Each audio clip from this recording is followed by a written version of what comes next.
Hello, this is the first episode of Untold Stories.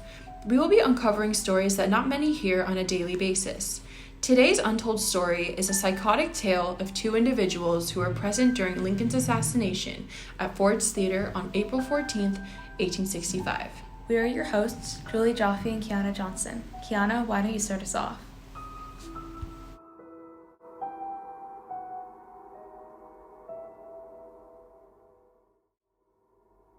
Thanks, Julie. It all started on April 14th, 1865, when Lincoln and Mary invited Clara Harris and her fiancé, who was also her stepbrother, Henry Rathbone, a U.S. military officer during the Civil War, to Ford's Theater to watch Our American Cousin, to celebrate the near end of the Civil War.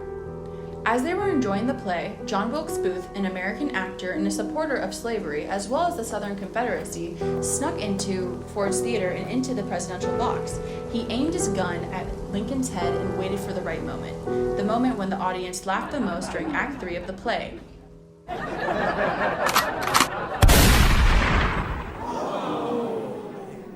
Lincoln was shot in the head. Everything was in discord. Booth tried to escape, but Henry Rathbone attacked him.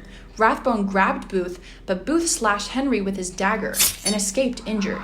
During this, Lincoln was taken to the closest house to Ford's Theater. While heading in that direction, Henry collapsed unconscious and was taken to the hospital, only to realize that the dagger was about to cut his arteries. Clara was unaware of this because she was tending to Lincoln at the time.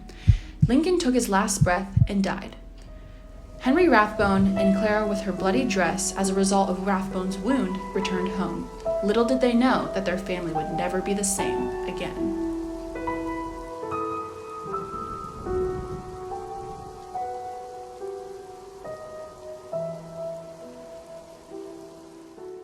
Later, in July of 1867, Henry married Clara and had 3 children. But it was said that Rathbone became dyspeptic. He was easily angered and bittered, and his mental health was deteriorating to the point where he later resigned from the military due to his mental instability. Henry started to believe that there were people out plotting to kill him, and that Clara committed adultery, despite evidence stating that Rathbone was the one cheating on Clara, and that she planned to leave him with their children.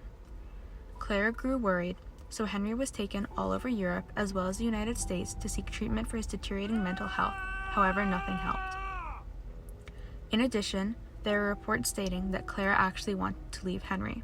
However, during this time, divorce was considered a fate worse than death.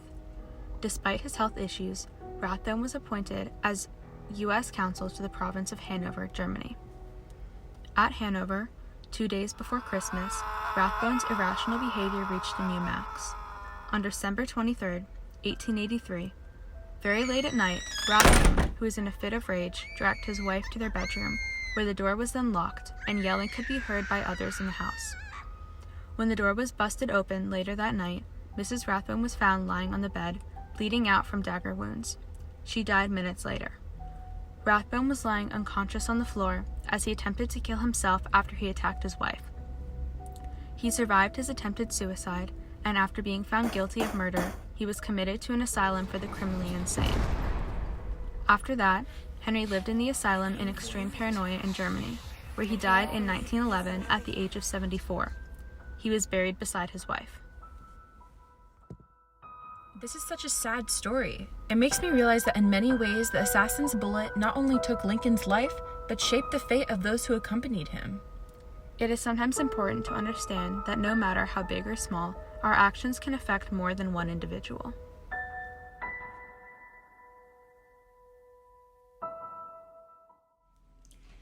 Today we have a special guest all the way from Illinois, the son of Henry Rathbone himself, Henry Riggs Rathbone. Thank you so much for joining us. Glad to be here. Thank you for having me. To start off, how was life like after Lincoln's assassination? Gee, I don't remember that part of my life so much because I was born nearly 5 years after that traumatic event. But I do remember my father not taking particular interest in being a parent. I felt like he was absent for most of my childhood because he needed to focus on himself. My mother told me it was because he became very guilty about not being able to stop Booth and was never able to get closure, and consequently he became very detached from my mother, myself and my siblings, and everyone in general. Now when I look back, he may have had a combination of PTSD and depression that caused him to have this psychotic break. I'm so sorry to hear. Now I know that Booth slashed Rathbone and he lost a considerable amount of blood, which stained onto Harris's white dress. Do you still have that dress, or did your mother get rid of it? My mother actually kept her bloody dress from the night at Ford's Theater in a closet in a Summer family home in Albany, New York. She had the closet walled up with bricks after believing that she saw Lincoln's ghost. In 1910, however, I had the dress burned because it had been nothing but a curse on my family. Very interesting. Now I know that after the incident in Germany, you moved back to the States and lived with family. How has the event affected you in any way? Of course, it was very tough on me, but I got through it and managed to focus on the positives throughout my journey. I graduated from Yale and was a delegate to the Republican National Convention, and now I'm a part of the U.S. House of Representatives representing Illinois. Wow, you have quite the list of accomplishments. Thank you so much for taking the time to talk about your life for our segment.